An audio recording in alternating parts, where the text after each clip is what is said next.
할렐루야, 심정란 목사입니다. 오늘은 하나님의 비밀이라는 제목으로 하나님 말씀을 증거하도록 해보겠습니다. 고린도전서 4장입니다. 4장 1, 2절에 보면은 사람이 마땅히 우리를 그리스도의 일꾼이요 또 하나님의 비밀을 맡은 자로 여길지어다.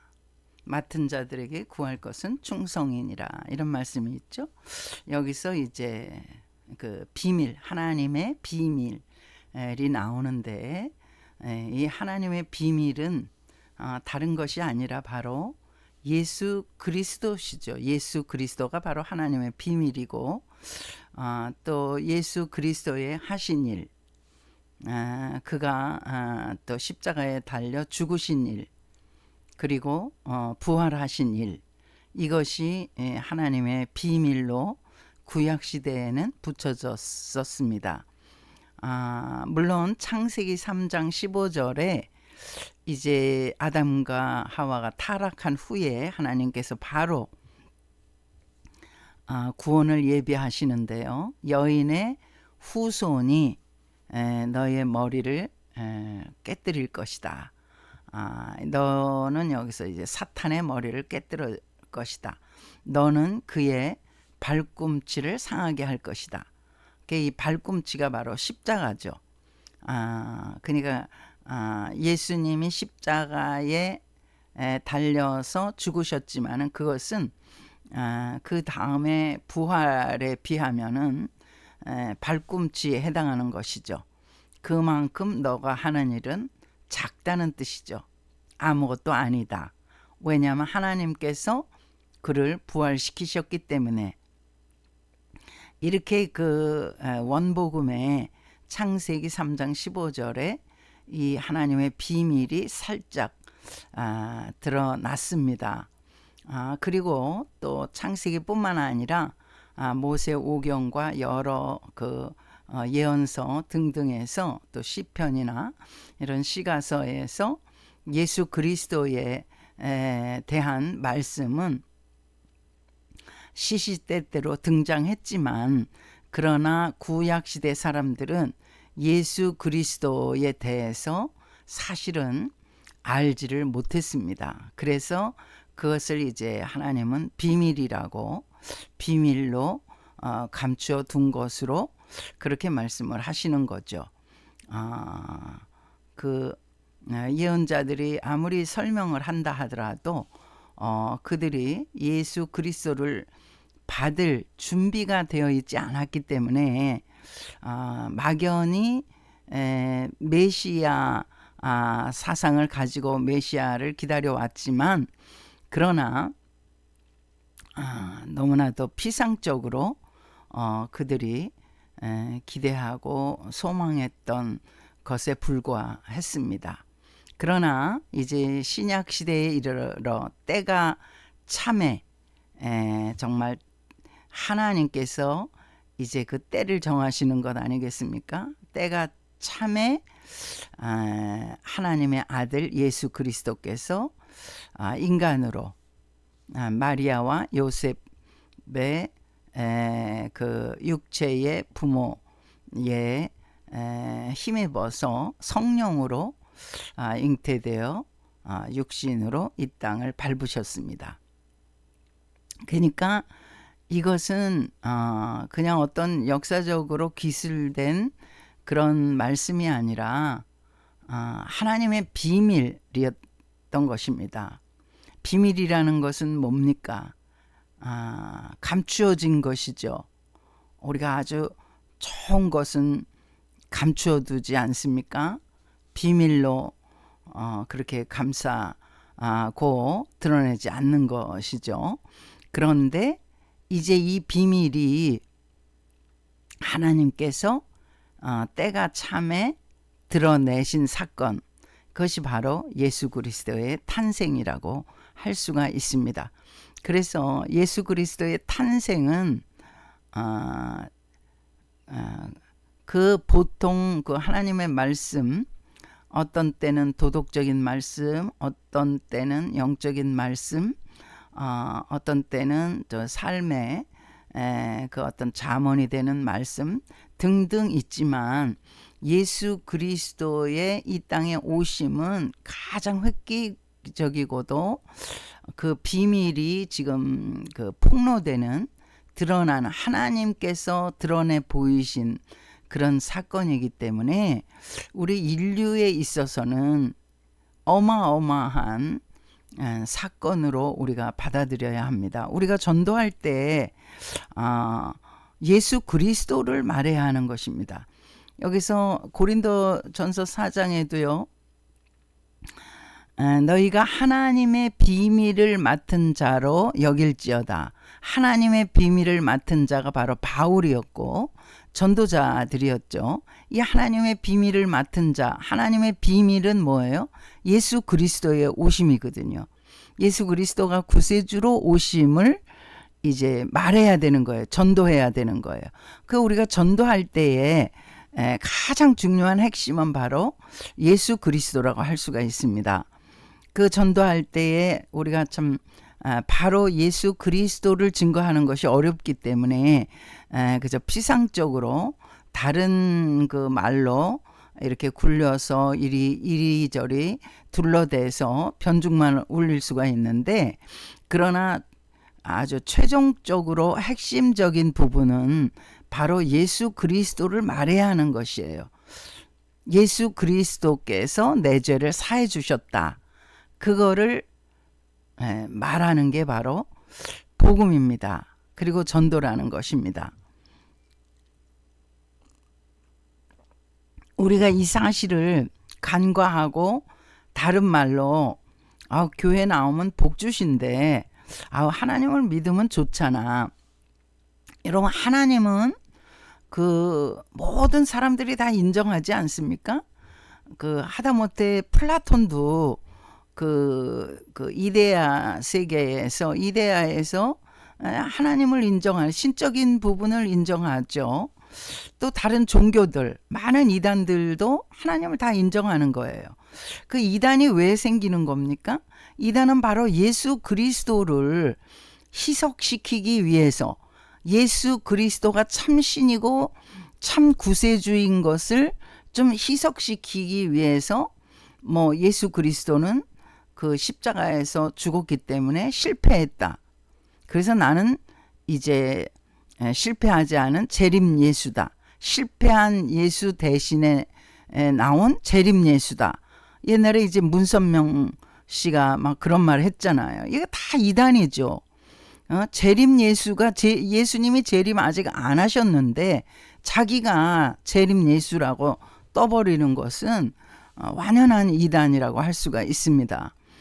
신천지도 마찬가지죠. 신천지도 그 어떤 예수 그리스도를 그 부분을 희석시키고 적당하게 그 부분을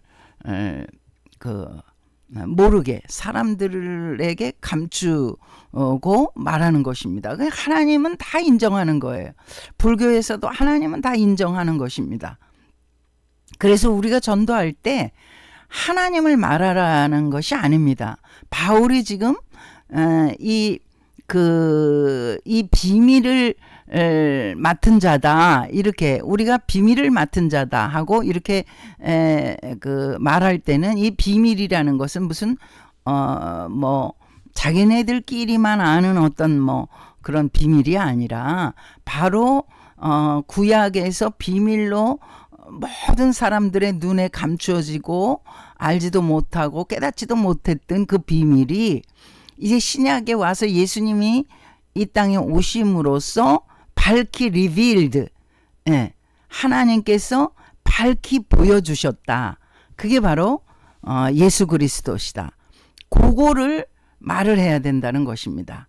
하나님에 관한 건. 그래서 설교자들도 참 제가 답답한 것은 설교자들이 항상 그 중심에서 놓지 말고 있어야 되는 것은 예수 그리스도 복음입니다. 아무리 구약 성경 창세기부터 말라기까지 그 본문이 그렇더라도 반드시 예수 그리스도를 말을 해야 된다는 것입니다.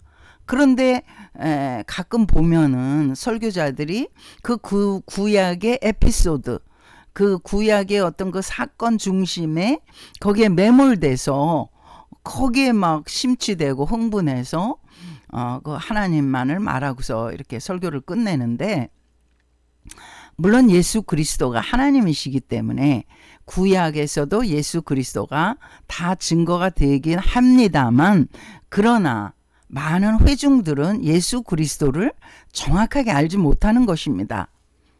신학을 전공한 사람들은 뭐 삼위일체 하나님 해서 성부 하나님, 성자 예수 그리스도, 성령 하나님 이렇게 다 알고 있지만은, 그러나 이렇게 새로 믿는 사람들도 있을 것이고, 또 예수 그리스도에 대해서는 아무리 강조해도 절대 지나치지가 않는다는 사실입니다.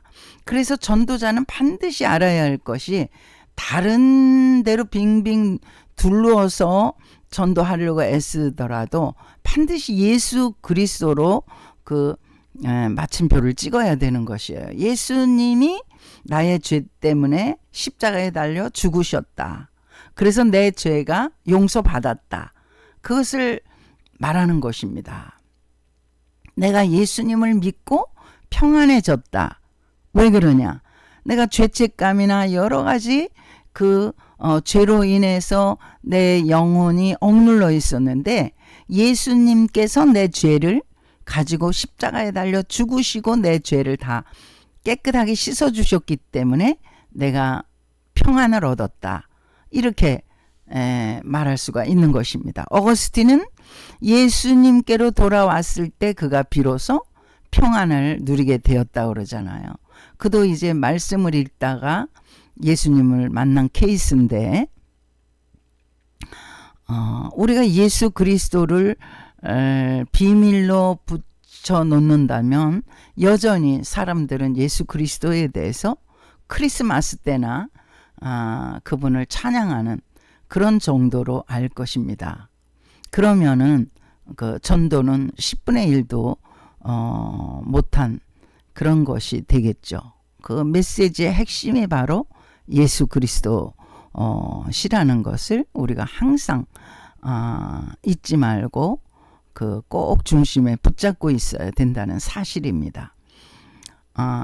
예수님이 구세주라는 거, 예수님의 하신 일, 예수님 뭘 하셨습니까? 이 땅에 오셔서 많은 병자들 고쳐주셨잖아요.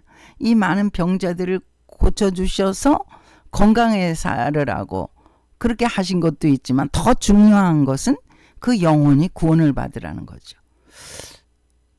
마가복음 2장에 중풍병자 있잖아요. 그 중풍병자에게 이제 내 침상을 들고 걸어가라, 이렇게 주님 명령하셨어요. 이 중풍병자가 자기 친구들 넷에 의해서 겨우 침상에 매달아서 예수님 앞으로 온 사람 아닙니까? 걷기는 커녕 꼼짝도 못하는 이 병자인데, 이제 예수님께서 한마디 딱 명령하신 거예요. 내 침상을 들고 걸어가라. 그러니까 이제 침상을 들을 수 있는 힘이 있는 거고, 또 걸을 수 있는 힘이 있는 거니까 놀라운 기적이 그 인생에 있는 것 아니겠습니까? 그 기적이 발생을 해서 정말 다 놀라워하는데, 그런데 예수님께서는 그에게 마지막으로 딱 종지부를 선포하시는데, 그게 내 죄 사함을 얻었느니라. 그러니까 내가 나음을 얻었느니라, 그리고 내 침상을 가지고 걸어가라, 이렇게 말씀하신 것보다 내 죄가 나음을, 내 죄 사함을 받았느니라, 이 말씀이 훨씬 더 기적적인 말씀이죠. 예수님이 병자를 낫게 하러 오신 분이 아니라 바로 우리의 죄 사함을 얻게 하시러 이 땅에 오신 거예요. 죄인들을 구원하러 오신 거예요. 병자가 낫는다는 사실은 그 사람, 중풍병자 그 사람 한 사람 나았잖아요. 근데 모든 인간이 죄를 범하였음에 하나님의 영광에 이르지 못하더니 의인은 없나니 하나도 없으며 다 죄를 먹고 마시면서 지옥에 들어갈 수밖에 없는 그러한 진노의 자식들이 되었다는 거예요. 허물과 죄로 인하여 너희는 진노의 자식이었다. 그런데 허물과 죄로 인하여 죽었던 너희를 살리셨도다. 그러니까 허물과 죄로 둘러싸여서 이미 영혼은 죽은 존재라는 거예요. 살아있다고 말할 수가 없는 거죠. 그런데 예수 그리스도께서 살리셨도다. 이게 최고의 선물 아니겠습니까? 이게 기적이라는 것입니다. 그 예수님 당시 때 병고침 받은 사람이 어마무시했다고 요한복음 21장의 끝절에 나오지만은 그런다 하더라도 예수님 부활하신 이후에 생겨난 사람들이 인류가 얼마나 많습니까? 또 병자들이 얼마나 많습니까? 그럼 그런 사람들이 구원을 못 받으면 어떻게 되는 것입니까? 그런데 그렇지 않잖아요.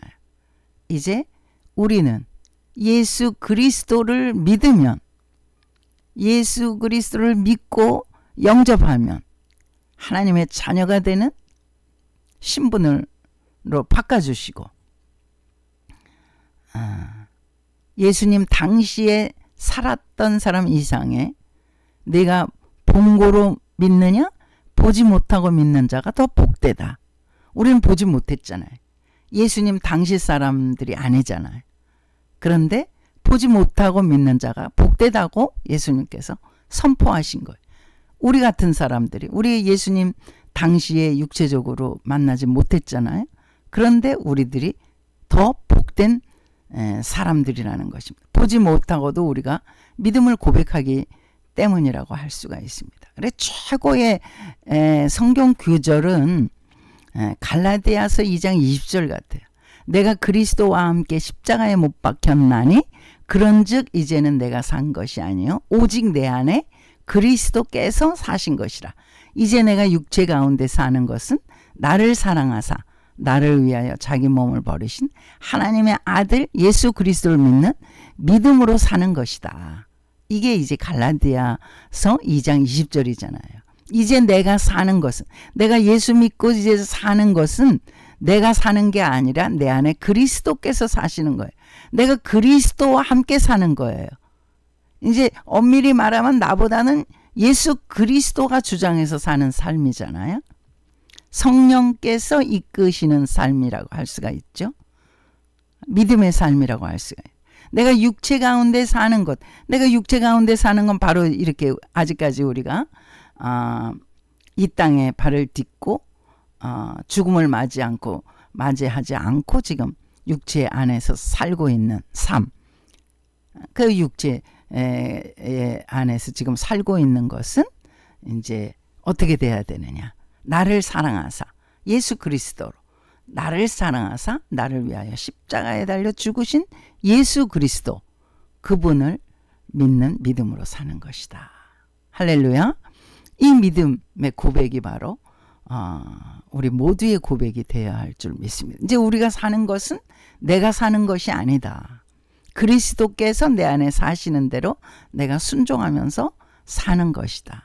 우리의 염려와 모든 근심, 걱정, 세상에서 주는 여러 가지들, 잡다한 쓰레기들 같은 거 있잖아요. 그런 거 다 이제 그리스도 앞에 내던지고 이제 그리스도께서 주신 참 평안과 기쁨과 감사함으로 우리가 사는 것이라고 고백하고 있는 것입니다. 그 로마서 5장 8절에도요. 뭐라고 말씀하십니까? 내가 아직 죄인 되었을 때에, 우리가 죄를 다 청산하고 나서 그리스도 앞으로 오는 것이 아니라 still sinners, while we are still sinners, 우리가 아직까지도 그냥 죄인으로 살고 있을 때에 하나님께서 그리스도를 우리를 위해서 죽게 하심으로 하나님의 사랑을 우리 앞에 확증해 놓으셨다. 여기서 아주 중요한 의미는 뭐냐 하면 우리는 그냥 있는 모습 그대로, 내 죄된 모습 그대로 하나님께로 달려나와야 된다는 것입니다.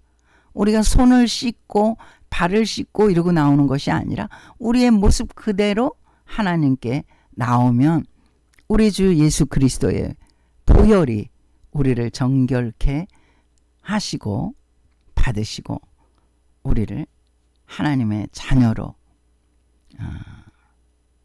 약속하신 성령을 우리에게 주시고 성령의 인도하심 따라서 우리가 살게 된다는 말씀입니다. 그래서 우리가 전도할 때에 항상 유념할 것이 우리가 물론 하나님께서 하나님을 따르는 삶을 사는데 그런 사람에게 복을 안 주시고 누구에게 주시겠어요? 응? 믿음이 없이는 기쁘시게 못하나니 하나님께 나아가는 자는 반드시 그가 계신 것과 그가 또한 자기를 찾는 자들에게 상 주심을 믿어야 할지니라. 그러니까 믿음을 가지고 나오고 하나님의 살아계심을 믿는 자에게는 반드시 상을 주신다는 거예요. 이게 리워드거든요. 보상을 해 주신다는 거예요. 그리스도를 쫓아가는 데 따른 보상이 있다는 거예요. 응? 베드로는 내가 처자도 버리고 누구도 버리고 이렇게 주님만 따랐는데 우리에게 따르는 보상이 뭡니까? 이렇게 예수님께 따지듯이 그렇게 물은 적이 있잖아요. 우리는 그렇게 대놓고 요청하지 않아도 반드시 하나님께서 우리에게 리워드, 보상을 해 주신다는 거예요. 자기를 따르는 삶, 자기를 따라서 이 세상과는 구별되게 거룩하게 살겠다고 그렇게 지금 믿음을 고백하는 자에게 하나님께서 왜 그 사람을 거절하시고 복을 안 주시겠습니까? 우리가 복 받기 위해서 나온다는 것은 정말 그건 유치한 생각이지만은 반드시 하나님께서 우리에게 복을 주시고 또 복을 주시는 분임을 우리는 오해하지 말아야 됩니다. 그 창세기에서 12장에 아브라함을 부르셔서도 뭐라고 말씀하십니까? 너는 너의 본토 친척 아비 집을 떠나서 내가 너에게 지시할 땅으로 가라. 이게 뭐냐? 하나님께서 그를 불러내셔서 주시는 언약이거든요. 뭐 꼭 본토 친척 아비 집 이렇게 그 문자적으로만 해석할 게 아니라 내 있는 그 세상적인 자리에서 내 있는 그 네가 즐기던 그런 어떤 그 하나님 없이 놀던 자리에서 벌떡 일어나 떠나서 내게로 와라. 이게 하나님의 명령이잖아요. 아브라함은 순종했죠. 순종하는 아브라함에게 하나님 말씀하시잖아요. 너는 복의 근원이 될지다. 네가 축복하는 자를 내가 복을 주겠고 네가 저주하는 자는 내가 저주하리라. 이게 뭡니까? 아브라함을 미워하는 자는 반드시 뭐가 잘못되게 돼 있는 거예요. 아브라함을 위해서 애쓰고 힘쓰는 자들은 반드시 아브라함이 받는 복을 같이 받는 거예요. 우리를 미워하는 자들 하나님 내버려 두시는 게 아니라 하나님이 하나님이 처리하시겠다고 말씀하시는 거잖아요. 우리가 처리하라는 게 아니잖아요. 너희는 아무에게도 원수를 갚지 말라. 이런 말씀이 있잖아요. 왜? 원수 갚는 것이 내게 있으니 내가 갚으리라. 로마서 12장 말씀이죠. 악에게 지지 말고 선으로 악을 이기라. 다 하나님께서 보상해 주시겠다는 약속의 말씀이죠. 그런데 이 모든 것들이 예수 그리스도를 우리가 중심에 놓고 말씀을 전할 때 그때 힘이 있다는 것입니다. 아무리 구약의 다윗이 놀라운 일을 행하고 물맷돌 5개로 물맷돌 5개지만 정확하게 1개죠. 1개로 골리앗 이마 정통에 맞췄잖아요. 그것만 말하면 안 된다는 것입니다. 그렇게 해서 다윗이 골리앗을 무찔렀다. 하나님의 은혜로 무찔렀다. 그렇게 해서 끝나면 안 된다는 거예요. 구약에 뭐 기드온도 있고 많잖아요. 기드온이 정말 막 하나님께 기도하잖아요. 양털에만 비가 오게 해 주시옵소서. 진짜 양털에만 물기가 있었잖아요. 이제는 반대로 양털에만 물이 없게, 비가 오는데 양털에만 물이 없게 한다는 게 그게 어렵잖아요.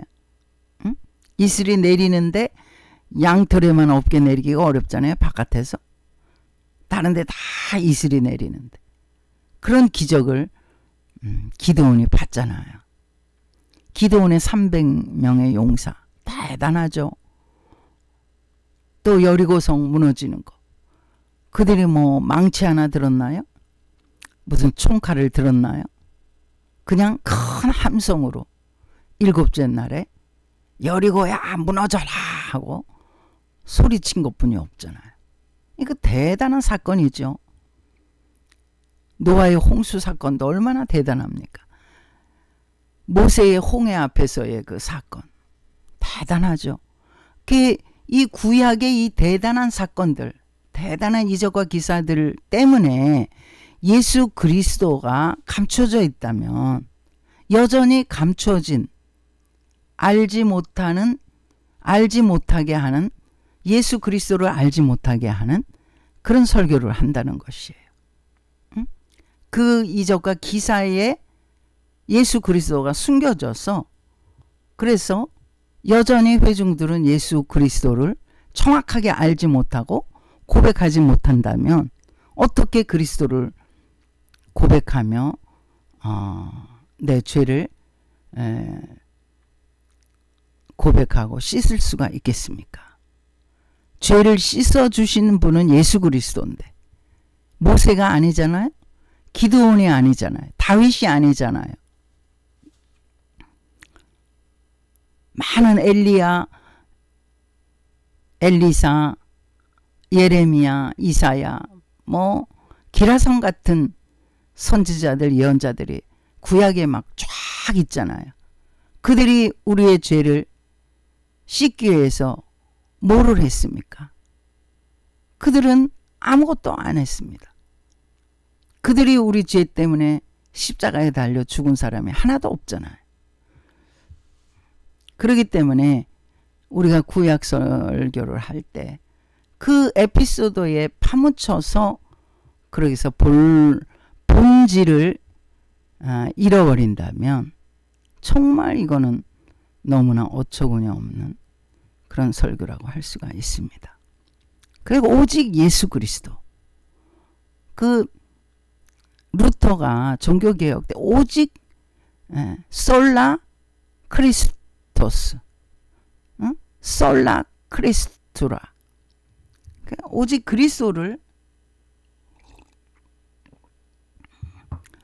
믿도록 깔뱅도 그렇고 외친 것 아니겠습니까?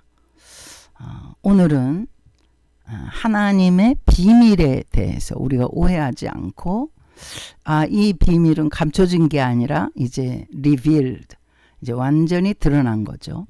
이 드러난 사실에 대해서도 아직까지도 구약 속에 갇혀져서 구약에 나타난 기적들만 가지고 우리가 놀랜다면 정말 그리스도 앞으로 오는 데는 얼마나 정말 지체하는 시간이 있겠습니까? 이 하나님의 비밀 예수 그리스도를 우리가 말씀 속에서 자꾸 읽으며 발견해서 예수 그리스도의 그 속죄함 때문에 내가 구원받았고 예수 그리스도의 그 사랑 때문에 내가 지금도 이 세상에서 삶을 영위해 간다는 사실을 우리가 꼭 잊지 마시기를 주님의 이름으로 축복합니다. 할렐루야.